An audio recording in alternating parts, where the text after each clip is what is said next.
देव सादर प्रणाम। बुद्धदेव, भक्ति से या विवेक से ईश्वर को प्राप्त करने का रास्ता कौन सा सरल है? और सांसारिक मानव जो सामान्य तरीके से गृहस्थ आश्रम में है, सामान्य जीवन जी रहा है, छोटा मोटा बिजनेस व्यापार करके रह रहा है, वो आदमी किस मार्ग से जो है ईश्वर को जल्दी प्राप्त कर सकता तो भगवत प्राप्ति का साधन जो है भक्ति ही है। अब भगवत प्राप्ति, आत्म ज्ञान, आत्म साक्षात्कार, जीवन मुक्ति, ये सब पर्यायवाची शब्द। भक्ति ही लक्ष्य है जीवन का। भक्ति का मतलब होता है जब हृदय में परमात्मा प्रकट है और भक्त का जीव भाव उसमें लय रहता है, तब वो जो समाधि की दशा है वही पूर्ण भक्ति है, वही लक्ष्य है। अब लक्ष्य तक पहुंचने के मार्ग जो है कई प्रकार से है। ज्ञान के द्वारा, ज्ञान का जो मार्ग है वो विवेक वैराग्य है। सत्संग सुन के सार का निर्णय करना और सार में हमेशा मन लगाना, असार का त्याग करना, मन लगाना ये ज्ञान मतलब अभ्यास हो गया और त्याग करना वैराग्य हो गया। तो ये ज्ञान का रास्ता है। लेकिन भक्ति एक जो लक्ष्य है वो पराभक्ति है, वो पूर्ण भक्ति है।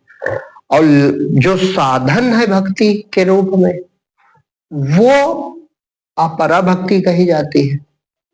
माने भक्ति पहले भी है, भगवत प्राप्ति के पहले भी भक्ति है और भगवत प्राप्ति का नाम भी भक्ति है।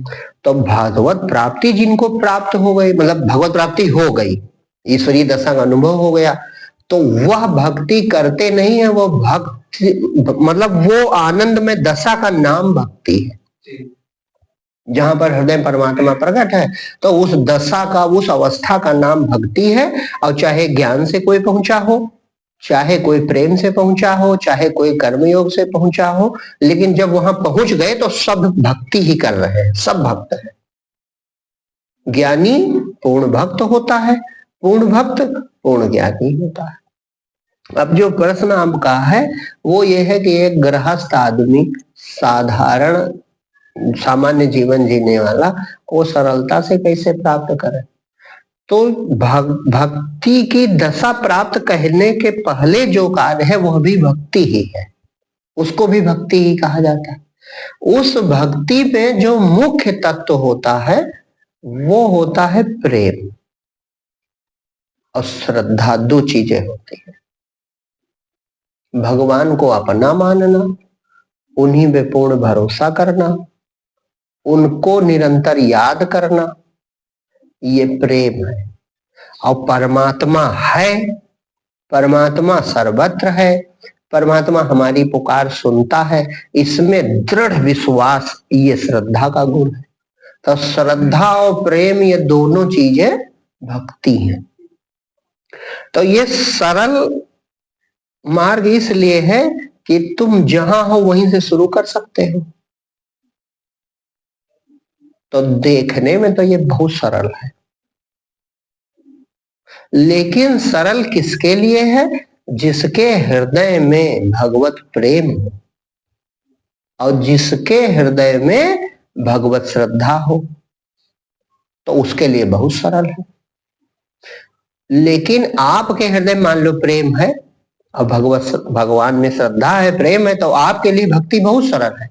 लेकिन ये सबके हृदय में नहीं होती, ये गुण सबके हृदय में नहीं होता। समझ रहे हो? अगर हमारे हृदय में देखो, भक्ति सरल कब है? सरल उसके लिए जिसके हृदय में अखंड श्रद्धा है, कोई संशय नहीं, उसको श्रद्धा है कि नहीं परमात्मा है जिसने हमें बनाया है, जिसने सृष्टि का निर्माण किया है, वो हमारे परम पिता हैं, हमारी हमेशा सुनते हैं।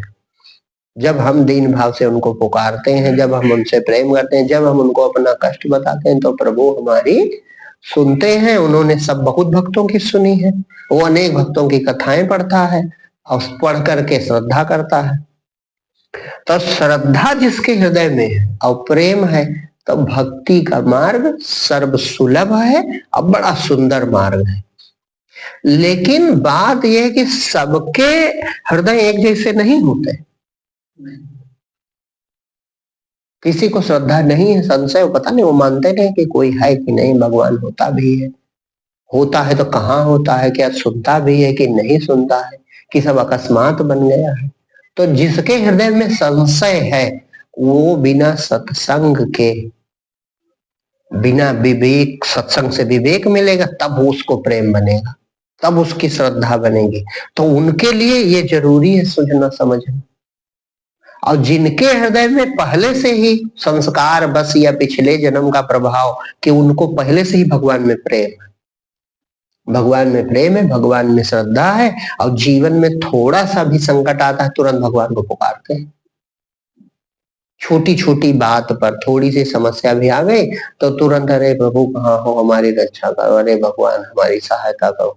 तो जो भगवान में जिसका प्रेम है और जिसकी श्रद्धा है, उसका समझो साधन सरल नहीं है, उसका साधन पूरे हो गया, वो बड़ी जल्दी प्राप्त कर लेगा, भगवत प्राप्ति उसको हो जाएगी। लेकिन ये दो गुण होने चाहिए, भगवान में प्रेम, भगवान में प्रेम और भगवान पर श्रद्धा, ये दो गुण होने चाहिए। फिर भक्ति से सुंदर मार्ग, सरल मार्ग और कुछ भी नहीं है। इसमें त्याग नहीं करना होता, त्याग हो जाता है। इसमें विवेक नहीं लगाना, विवेक भी प्राप्त हो जाता है। इसमें तपस्या भी नहीं करनी है, अपने आप तपस्या हो जाती है। प्रेम का मार्ग ऐसा है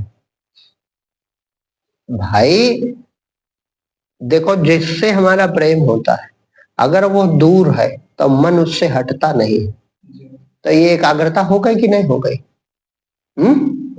और कहीं पर मन लगाना पड़ता है तो लगता नहीं। तो प्रेम गुण, प्रेम में ये गुण है कि नहीं है?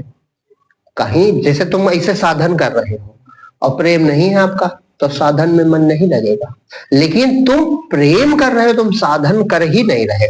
भाव ये है कि हम अपने प्रभु को पुकार रहे हैं, याद कर रहे हैं, हम जप कर ही नहीं रहे। हम जप थोड़े कर रहे हैं, हम अपने प्रभु को, जो हमारा इष्ट है, उसका नाम लेकर हम उसे पुकार रहे हैं। तो जब प्रेम है तो क्या उसमें आलस आएगा, कि निद्रा आएगी, कि नियम बचेगा? तीनों चीजें गायब हो जाएगी। है भाई, अपने प्रेमी की याद कर रहा है वो, तो जब वो याद कर रहा है, तो जब तुमको किसी की याद आती है तो कहते हैं कि नींद नहीं पड़ी।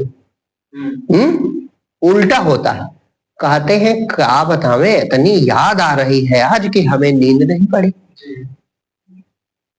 और ऐसे कहा है, हम कैसे माला जपे, जपने लगते हैं, नींद आ जाती है। तो दोनों में क्या अंतर है? दोनों में प्रेम का अंतर है। तब भक्ति का प्राण प्रेम है भैया। भक्ति ऐसे नहीं होगी सबसे, सोचो सब भक्त हो जाएंगे, तो सब नहीं हो सकते। क्यों? क्योंकि प्रेम में तो चैन नहीं मिलता। प्रेम जिससे है, प्रेमी साथ है तो बड़े आनंद से, तब समय पता नहीं चलता। और प्रेमी दूर है, उसकी याद आ रही तो समय कटता नहीं।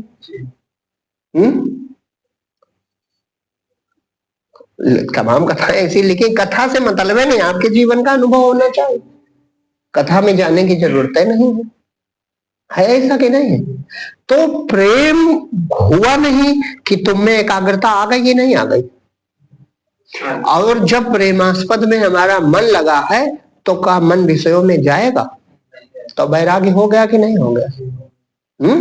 अपने आप चीजें हो रही हैं, अपने आप तपस्या हो रही है, अपने आप वैराग्य हो रहा है, अपने आप एकाग्रता बढ़ती जा रही है, तो साधन तो सफल हो ही जाएगा।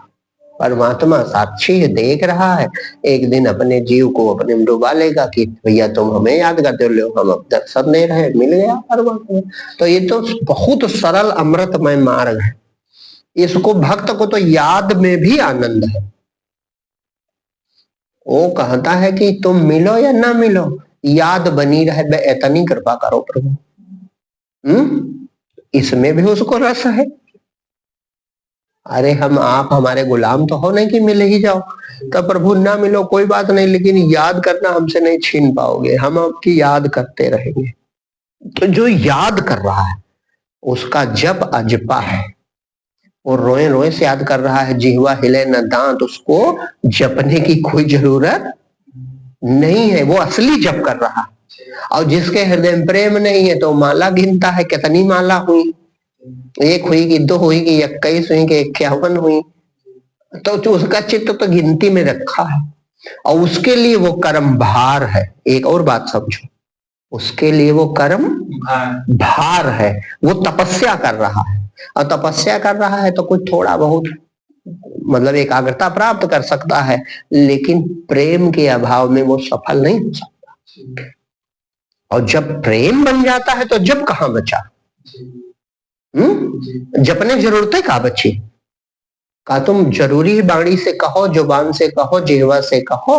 अरे जैसे हम उदाहरण दिया करते हैं कि वो माँ जिसका जवान लड़का गायब है तो वो कैसे लड़के को याद करती है। और प्रेम की पहचान देखो, न उसे खाना अच्छा लगे, न उसको नींद आवे, और विरह में व्याकुल रहती। हमारा भैया जवान था, पता नहीं मर तो नहीं गए, आए नहीं, 15 दिन होने वाला है, अब कुंभ में इतनी भीड़ थी, पता नहीं है कि नहीं। तो उसका जो स्मरण है वो भक्ति है, वो प्रेम का स्मरण है। तो उसमें का माला जपेगी वो, तो का उसका जब टूट रहा है एको पर। बस यही भक्ति है। जब इस तरह भगवान अपना लगने लगे, क्यों? क्योंकि अपने में ही प्रेम होता है। ये सूत्र है, ये हम बहुत बार बड़ी व्याख्या करके बता चुके हैं। अपना प्यारा होता है, जो अपना है उसमें प्रेम होता है, प्रेम किया नहीं जाता है, प्रेम अपने में होता ही है। ये सूत्र है, जानो। जैसे देश से प्रेम तुम करते हो बैठ के का, लेकिन लड़ाई हो जाए तो यही होगा, भारत जीते। मैच यहाँ तक कि क्रिकेट वाला मैच होता है देखो, तो भारत जीते तो तुम्हें खुशी मिलती है। अपनी भाषा से प्रेम है, अपनी जाति से, अपने धर्म से, अपने रूप से, अपने शरीर से, अपने माता पिता से, अपने पुत्र से, पत्नी से, माने अपनेपन में प्रेम हो ही जाता है। तो जब भगवान को अपना मान लेता है भक्त, और जो संस्कार बस मानते हैं कि प्रभु ही हमारे अपने हैं और कोई सगा है ही नहीं, उसका ये भाव रहता कि और सब यहाँ छूट जाने वाले, छूट ही जाए, आज मिलेंगे कल छूटेंगे, ऐसे मित्र बनाना क्या, पूरा साथ निभा ना पावे तो उनको अपनाना क्या। तो उसके तो विवेक पहले से होता है कि पूरा साथ हमारा प्रभु ही निभाएंगे। वो भी निराकार, हम भी निराकार, वो भी चैतन्य तत्व, हम भी चैतन्य तत्व, उन्हीं के हम अंश हैं, आज आए हैं इस लोक में और कल उन्हीं की गोद में समा जाएंगे। तो जो भगवान को अपना माने तो हर संकट, भाई आप संकट में किसको हम पुकारते हैं? अपने को। कोई संकट पड़ता है तो किसको आदमी पुकारता है? अपने को। तो अगर सर्व समर्थ, और अपने में एक और बात होती है, अपने में भी वो सामर्थ्य देख के तुरंत चित्त उधर जाता है। जैसे आपका छोटा भाई भी अपना है, और मान लो तुमसे बड़े पिताजी भी अपने हैं, लेकिन अगर देखो कि यहाँ संकट है तो पिताजी की पहले याद आएगी कि वो रक्षा करेंगे। यानी सामर्थ्यवान, तो परमात्मा से बड़ा किसका सामर्थ्य है? उससे बड़ी किसकी शक्ति है? तो संकट में पुकारोगे कि नहीं पुकारोगे? तब भक्ति तो अमृत है। भक्ति में तो ये लोग है सुखम कृत तो है, माने यहाँ भी मौज और बाद में भगवत प्राप्ति भी हो जाती है। तो ये तो बहुत श्रेष्ठ है, लेकिन बात यह है कि ये गुण सब में नहीं होते। हठात देखो माला जपने कहा जाता है, हठात नहीं, इतना नियम जरूर करो, है भगवान का नाम जपो। अगर प्रेम हो तो का कहना पड़ेगा। प्रेम, जिसके पास प्रेम होगा वो निरंतर भगवान का स्मरण करेगा। अरे अनमोल जीवन बीता जा रहा है, प्रभु मिलन ना हुआ तो बेकार चला जाएगा। योगी राम बसे यही चोला, देख ले है बिन जायो ना, है यही चोला में दाग लगायो ना। तो उसका भाव होता कि मृत्यु से पहले प्रभु किसी तरह कल्याण करो, ये भाव होना चाहिए। तो जिसका प्रेम होगा बस वो समझो साधन में सफल हो गया। और लिखा भी है, राम केवल प्रेम प्यारा, जान ले जो जानन हारा। प्रेम से प्रभु प्रकटे जी में आगे, हरि व्यापक सर्वत्र समाना, प्रेम से प्रकट हो तो मैं जाना। तो भक्ति का प्राण प्रेम है, प्रेम में श्रद्धा और जोड़ दो वो भक्ति कही जाती है। श्रद्धा प्रेम ही भक्ति है। और कौन चीज भक्ति है? विश्वास, भगवान में विश्वास और भगवान के प्रति प्रेम, यही भक्ति है। तो ये तो अमृत ही है। अब तुम्हारी जो बात है कि विवेक की जरूरत कहाँ पड़ती है, सत्संग की कहाँ, जो सत्संग से विवेक होता है वो कहाँ जरूरत है? जिनके पास ये नहीं है, जो नहीं मानते, जिनके हृदय में संशय है, हम किसकी माला जपें, और जपें तो काहे जपें, प्राप्त हो जाएगा तो क्या मिल जाएगा, भगवान क्या कर सकता है, भगवत प्राप्ति क्या है, जीवन मुक्ति किसको कहते हैं? जिसके हृदय में संशय है वो ये कार्य नहीं कर सकता। ना उसको श्रद्धा है, ना उसको प्रेम है। तो भक्ति उसको बताई जाए भगवान की भक्ति करो तो कर पाएगा। तो फिर वहां सत्संग की जरूरत, वहां ज्ञान सुनना जरूरी, वहां विवेक जागे करना, उसको भक्ति ही पड़ेगा। लेकिन वो तुमसे पीछे है, पहले भक्ति के लायक तो बने। हाँ, जब बुद्धि मान जाती है विवेक पूर्वक, उसने सुनी बात नहीं मानी लेकिन खूब सत्संग करके सूक्ष्म बुद्धि से इस बात को समझ लिया, तो उसने तत्व से समझा कि मैं भी चेतन हूं, मैं भी निराकार हूं, और वह शक्ति जिससे मैं आया हूं वो हमारा सनातन संबंध है, तो उसे जरूर प्राप्त करना चाहिए। तब वो भक्त होता है। भक्त होना ऊंची बात है, साधारण नहीं है। आम आदमी जिस पर भगवान, जिसको भगवान में भरोसा नहीं है, प्रेम नहीं है, श्रद्धा नहीं है, अचानक कहो वो भक्ति करने लगेगा तो नहीं कर सकता। जो वो पहले सत्संग सुने, सत्संग सुनकर उसका विवेक जागे, वो बात को समझे कि वो भगवान किसको कहते हैं, कौन सी शक्ति है, वो क्या कर रही है, उसका हमारे साथ कैसा संबंध है, तब इधर चलेगा कि ऐसे चलेगा। तो उनके लिए वो मार्ग है। और जिनके हृदय में भगवान का प्रेम है, जिनके हृदय में भगवान के प्रति विश्वास है, और जो हर संकट में छोटी छोटी बातों में भी भगवान को पुकारते हैं, वो समझो हम रास्ते पर हैं। बस उनको एक काम करना है कि भगवत मिलन भी होता है तो देर न करो, निरंतर भजन करके भगवत प्राप्ति कर लो।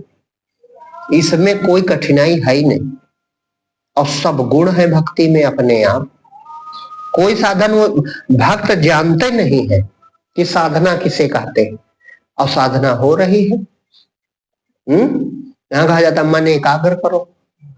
जैसे वो कथा लिखी है कि उद्धव जी पहुंचे तो उद्धव जी साधना बताने लगे कि मन एकाग्र करो, और एकाग्र करके हृदय में बैठे कृष्ण तत्व को, आत्मा को देख लो ताकि तुम्हारा दुख मिट जाए। तो गोपियां हंसी, उन्होंने कहा उद्धव जी किस मन से हम साधना करें, हमारे मन नहीं है। तो कहा मन नहीं है, कहा एक हो तो ले गयो सांवरो को और आधेश, उद्धव मन न भय 10-20। एक ही मन है और वो तो उसी में लगा हुआ है कन्हैया में, तो अब उसी में हमारा निरंतर मन लगा रहता है, तो हम किस मन से साधना करें। आपकी बात तो ठीक है, लेकिन साधना करें तो कैसे करें? जो मन होते 2-4 10-20 तो हम किसी दूसरे मन से साधना भी कर लेते। तो कहने का मतलब जो पूर्ण रूप से परमात्मा में लग गया तो वो तो एकाग्र है, उसका मन अलग कहाँ जा रहा है। कहा उधो जोग तिन्हे लई सौंपो, जिनके मन चकरी हमारे हरिहारिल की लकड़ी।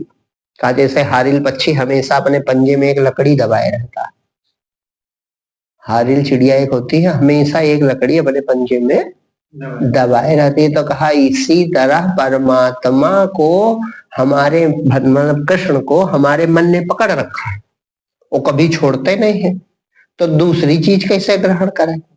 तो कहा ये योग साधना उनको बताओ जिनके मन चक्री, माने चक्कर काटते हो दुनिया में। जैसे आदमी प्रश्न करता हमारा मन नहीं लगता, हमारा मन जब भजन में बैठते हैं माला जपने तो बाहर भागता, ध्यान करने बैठते हैं तो दुनिया में जाता है। तो उनके लिए साधना है, उनके लिए प्राणायाम है, उनके लिए और तपस्या है, उनके लिए तमाम और साधन है।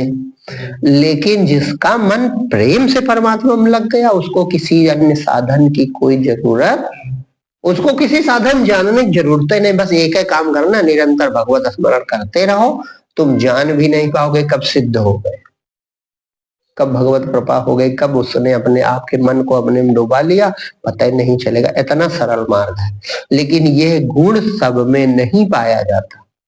हर व्यक्ति के अंदर ईश्वर में प्रेम और श्रद्धा नहीं होती, तो वहीं पर उन चीजों की जरूरत पड़ती।